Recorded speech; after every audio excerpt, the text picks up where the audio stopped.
My topic will be medical ethics. One day evening I was sitting in my consulting room. Two of the very senior people of Tanjavur, senior advocates of Tanjavur, Mr.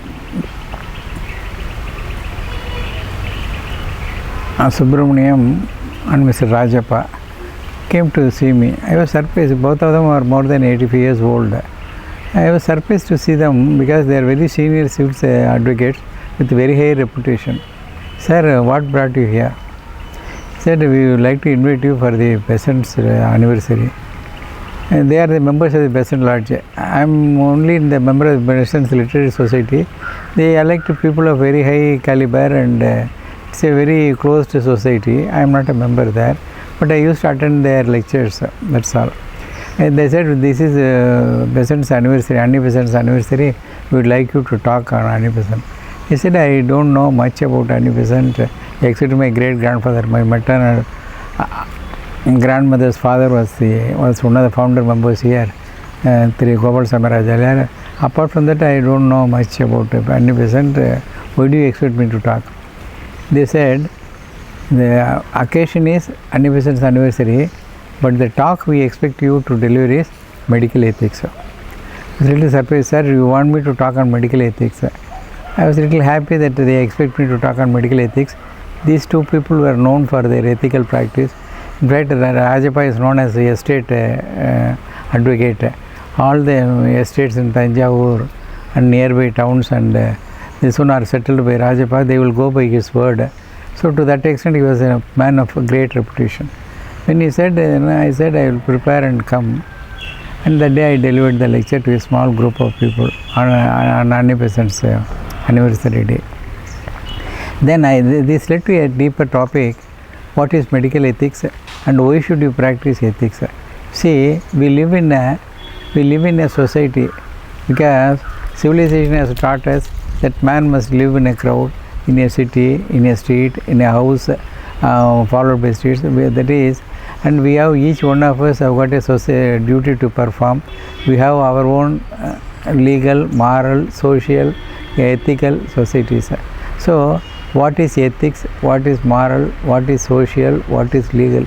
Sometimes there may be conflict, but what is a relative value? Every one of us are expected to have certain human qualities like kindness, sympathy, and not disturbing others. These are the basic qualities. Every profession should have its own integrity and its own rules and regulations to be followed, and we are not supposed to violate them because it is the very ethics on which these, and we are supposed to follow ethical principles and moral values. Now, what way medical ethics is different? I used to wonder.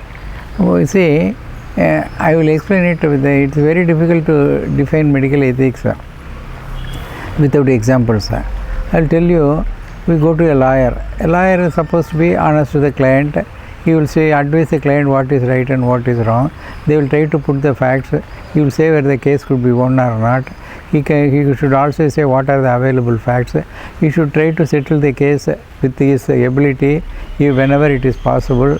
And each one. Similarly, when it goes to a court, the judiciary is expected to go through all the points which are presented, and they have got their own ethics, and they hear after an argument on either side, they give enough of opportunities for hearing, and then they come to a judgment and they give reasons for their judgment, like that. Similarly, in agriculture, you are supposed to produce the goods in an unadulterated way, sell it to the best extent possible. So a merchant has got his own ethics and code of ethics. So every business, every profession has got its own ethics. But what way medical ethics is different? I will explain to you, because medical ethics is entirely, it is more demanding and sometimes more rewarding and more punishing also at the same time than other forms of practice. I will give you some examples. So, unless you are mentally prepared to face a situation, unless you are properly trained, it will be difficult. That's why, because we are we are facing very difficult situations in our day-to-day practice.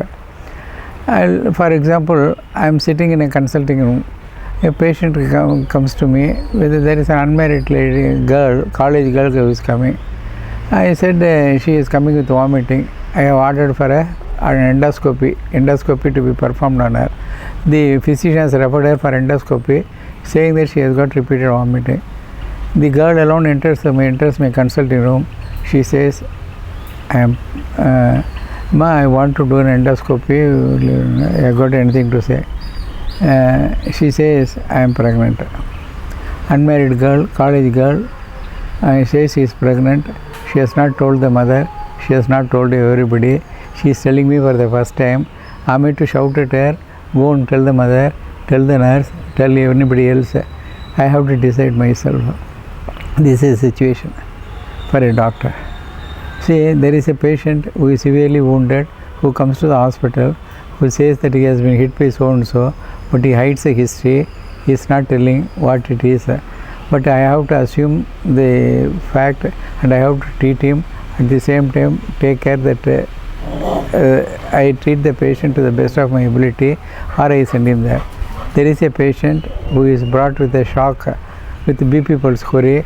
I must try all my level best to try to rescue the patient from the illness and try to pick up the patient.